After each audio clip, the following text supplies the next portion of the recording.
নমস্কার, কেমন আছেন সবাই? আমার চ্যানেল ঝিনুক ড্রিম ওয়ার্ল্ডে আপনাদের সকলকে স্বাগত জানাই।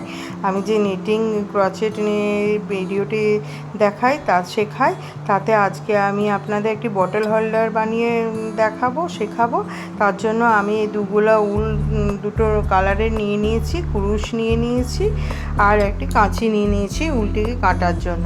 আমি এখানে 5টি চেন করে নিয়েছি। 5টি চেনে আমি মনে করুন 12টি ডাবল ক্রোশেট বানাবো। 5টি চেনটাকে নট করে নেব, নিয়ে আপনাদের তো আগে রাউন্ড শেপ করা শিখিয়েছিলাম। 5টি চেনের মধ্যে 12টি ডাবল ক্রোশেট করে দেখাবো।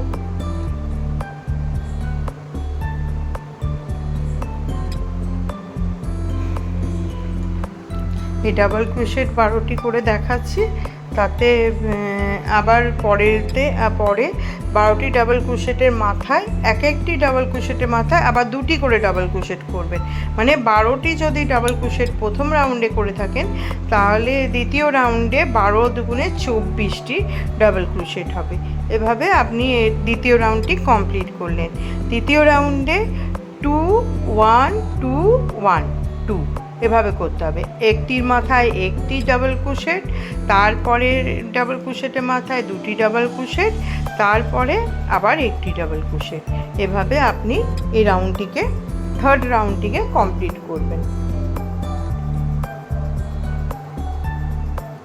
আপনারা যদি আমার চ্যানেলে নতুন এসে থাকেন, চ্যানেলটিকে অবশ্যই সাবস্ক্রাইব করবেন, পাশে থাকা বেল আইকনটিকে প্রেস করবেন, যাতে যে কোনো ভিডিও এলে আপনাদের কাছে যেন প্রথম নোটিফিকেশন চলে যায়।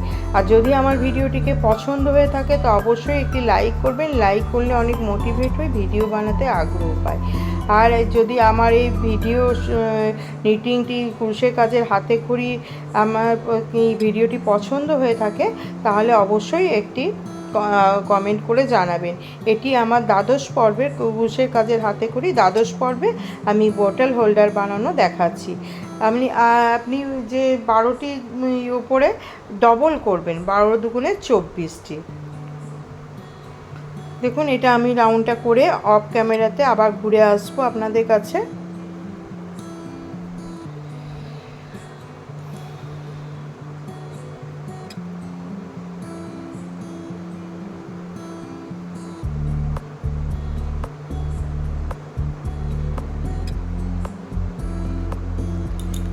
আপনি যে কোনো বোতল ধরুন হাতে করে নিয়ে যাওয়ার অনেক অসুবিধা হয়, এটা দেখতেও খুব সুন্দর লাগে আর নিয়ে যাওয়ার আপনার সুবিধা। এটাতে একটি বেল্ট দিয়ে দেবেন, বেশ আপনি ঝুলিয়ে নিয়ে যেতে পারবেন।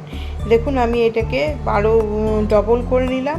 তারপরে 1 2 1 2 এই হিসেবে, মানে একটির মাথায় একটি আর 2টি, আবার তার উপরে আবার 2টি করব, আবার তারপরে একটি। দেখুন, আমি আবার এটিকে করে নিয়ে এসেছি। রাউন্ডটি পুরো কমপ্লিট হয়ে গেছে।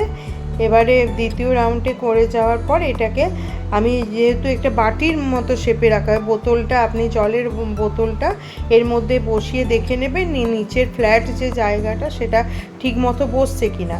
তাহলে আপনি এইটা যখন হয়ে যাবে বুঝে যাবেন, তখন একটি বাদ দিয়ে একটির মাথায় ডাবল ক্রোশেটের মাথায় একটি ডাবল ক্রোশেট করবেন, তারপরে ডাবল ক্রোশেটটি বাদ দিয়ে তারপরে আরেকটি ডাবল ক্রোশেট মাথায় আরেকটি ডাবল ক্রোশেট করবেন। তাহলে এটি দেখুন রাউন্ড শেপের মতো একটি বাটির আকার ধারণ করবে। বাটির আকার হলে আবার এইভাবে পুরোটি আপনি লম্বাভাবে এভাবেই করে যাবেন। একটি ডাবল ক্রোশেটের মাথায় একটি ডাবল ক্রোশেট করবেন, তারপরে ডাবল ক্রোশেটটি বাদ দিয়ে দেবেন, তারপরে ডাবল ক্রোশেটের মাথায় আবার একটি ডাবল ক্রোশেট করবেন। এভাবে পুরো রাউন্ডটি আপনি দুবার এভাবে কমপ্লিট করবেন।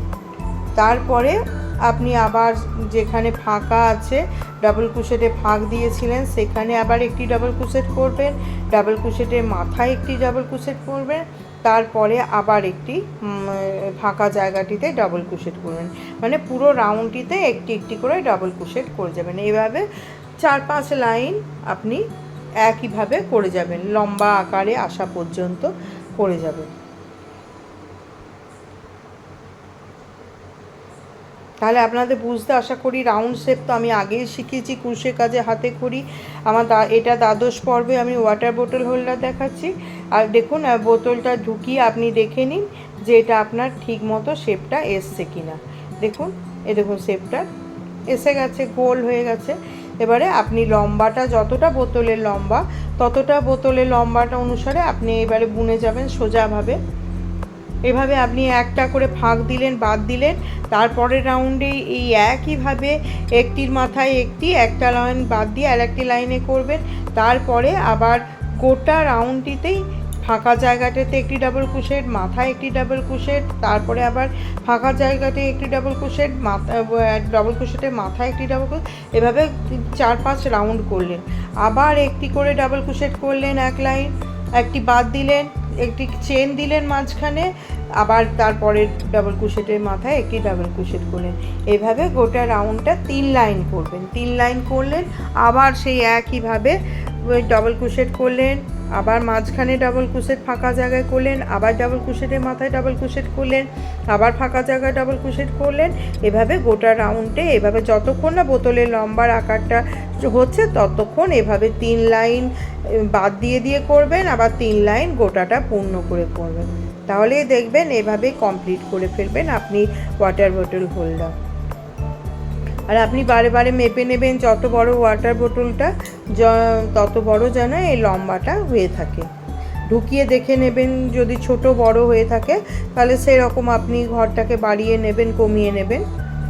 দেখুন আবার আমার কমপ্লিট হয়েই এসছে, আমি দেখে নিয়েছি মাপটা লম্বাটা ঠিক হয়ে গেছে।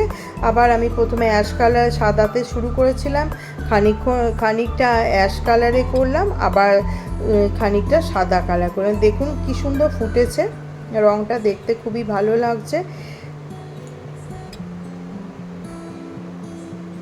আপনি কোনো বন্ধু বান্ধবকে বা মেয়ের বন্ধুদের আপনি এটা বানিয়েও উপহার হিসেবেও দিতে পারেন, তারা খুব হাতের কাজে বানানো জিনিস পেয়ে খুবই খুশি হবে, দেখবেন ভালো লাগবে। দেখুন আমার এটা অলমোস্ট কমপ্লিট হয়ে এসছে।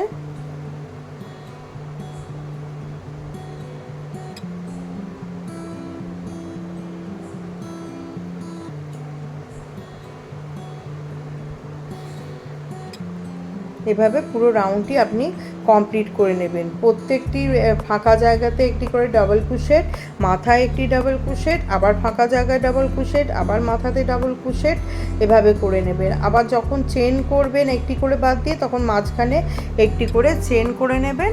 ডাবল ক্রোশেটে করলেন, আবার একটি চেন করলেন, একটি বাদ দিয়ে তারপরে মাথায় একটি ডাবল ক্রোশেট করলেন। এভাবে আবার বেল্ট করে নেবেন, ওটা হ্যান্ডেল করে নেবেন, ওটাকে ঝোলানোর জন্য। এক কালারের আপনি 5টি চেন নেবেন, নিয়ে ডাবল ক্রোশেট করে করে লম্বাটা আপনি যতটা ইচ্ছানুসারে রাখতে চান ওইভাবে আপনি করে নেবেন। ডাবল ক্রোশেট দেখুন লম্বাটা আমি দেখুন কমপ্লিট হয়ে গেছে, কি সুন্দর লাগছে দেখুন, একদম ঠিকঠাক হয়েছে বোতলের কভারটি। দেখুন যে কেউ দেখে আপনার হাতের কাজের প্রশংসা করবে। আপনারাও কমেন্ট করে জানাবেন আমার এই বোতল হোল্ডারটি কেমন লাগলো। যদি আপনাদের কোনো ত্রুটি থেকে থাকে অবশ্যই আপনারা সেটা কমেন্ট করে জানাবেন, আমি সেটা সংশোধন করে নেবার চেষ্টা করব। আজ তাহলে এই পর্যন্তই রইল। আপনারা ভালো থাকুন, সুস্থ থাকুন, সাবধানে থাকবেন। আবার আসছি কোনো নতুন ভিডিও বা ব্লগ নিয়ে। তাহলে এই পর্যন্তই রইল। নমস্কার।